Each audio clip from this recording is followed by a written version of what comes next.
The greatest learning experience I ever had happened when I was in 5th grade.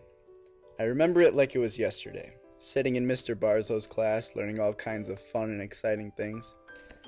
But there was one project in particular that stood out above the rest. The project was to make a model of the solar system. I can't recall the exact scale of this model, but it was much larger than any model I had ever seen before. I remember the sun was approximately 10 feet across. The class was split into groups and each was assigned to make a model of one of the planets. Each group had to use the correct size relative to the scale, shape, and color for their planet. We used the internet and the library to research and find out everything we could about our planets.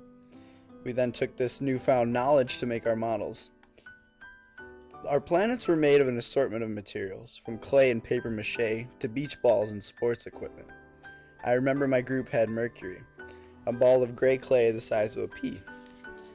Our planet was one of the smallest, but some of the others, like Jupiter, were as big as basketballs. The coolest part of the lesson was how it all came together. Before class, the day of the culminating activity, Mr. Barzow took all of our planets and distributed them along a country road. He spaced them out to the proportions of our solar system. Then, he chartered a school bus to take us from the sun all the way out to Pluto. Pluto was still a planet at that time. The sun was outside our classroom and Pluto was miles and miles down the road. We spent the afternoon traveling among the planets. Mr. Barzow pointed out each planet as we passed by, giving us a tour of the solar system. He would say things like, "We just passed Mars on our way to the asteroid belt." It was an incredible experience, and I felt like a true astronaut traveling through space. I remember almost every detail about that day, nearly 10 years later.